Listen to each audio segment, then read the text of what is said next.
Calcutta high court से बुधवार को ममता सरकार को बड़ा झटका मिला है। अदालत ने 2010 के बाद से जारी किए गए ओबीसी प्रमाण पत्रों को रद्द कर दिया है। जस्टिस तपव्रत चक्रवर्ती और राजशेखर मंथा की बेंच ने ओबीसी सर्टिफिकेट देने की प्रक्रिया को चुनौती देने वाली याचिका पर फैसला सुनाया।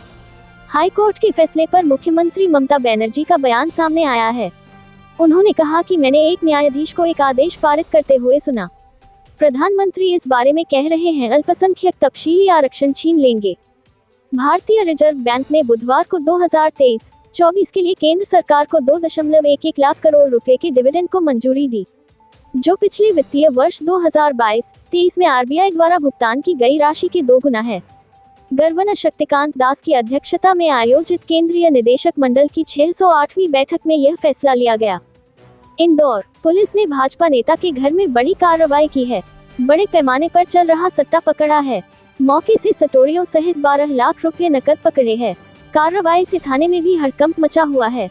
पुलिस आयुक्त राकेश गुप्ता को खबर मिली थी कि खजराना में सलीम खान सट्टा का अड्डा चलाता है। चुनाव आयोग ने बुधवार को कांग्रेस अध्यक्ष मल्लिकार्जुन खड़गे और बीजेपी अध्यक्ष जेपी नड्डा को नोटिस जारी किया है। आयोग ने दोनों ही पार्टियों से भाषणों में मर्यादा बनाए रखने को कहा है।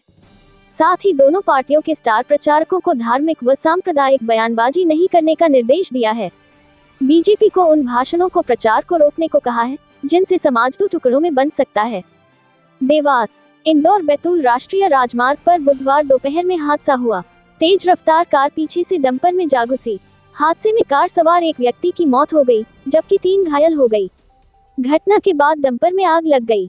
ग्रामीणों व पुलिस की मदद से घायलों को तत्काल अस्पताल पहुंचाया गया, जहां से प्राथमिक उपचार के बाद इंदौर रेफर किया। बांग्लादेश के सांसद अनवारुल अजीम का शव पश्चिम बंगाल के कोलकाता में मिला है। अजीम बीते 8 दिनों से कोलकाता में लापता बताए जा रहे थे। आज बुधवार को रहस्यमय परिस्थितियों में मृत पाए गए। बांग्लादेशी सांसद 12 मई को इलाज के लिए भारत आए थे और 2 दिन बाद लापता हो गए। पुलिस आशंका जता रही है कि बांग्लादेश के सांसद की हत्या हुई है। मानसूनी बारिश से पहले ही बंगाल की खाड़ी में चक्रवात खड़ा हो गया है। इसके कारण पश्चिम बंगाल, बिहार, ओडिशा, असम, मिजोरम, त्रिपुरा और दक्षिण मणिपुर के कई शहरों में झमाझम बारिश होगी। भारतीय मौसम विभाग ने बताया है कि दक्षिण पश्चिम बंगाल की खाड़ी में चक्रवाती परिसंचरण के प्रभाव के तहत एक कम दबाव का क्षेत्र बना हुआ है।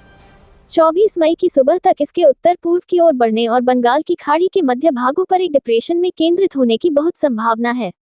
घरेलू शेयर बाजार में हफ्ते के तीसरे कारोबारी दिन भी उतार चढ़ाव दिखा। हालांकि बाजार में बढ़त के साथ हरे निशान पर क्लोजिंग हुई। बुधवार को सेंसेक्स 267.75 अंक मजबूत होकर 74,221.06 पर बंद हुआ। दूसरी ओर निफ्टी 68.75 अंक चढ़कर 22,597.80 पर बंद हुआ।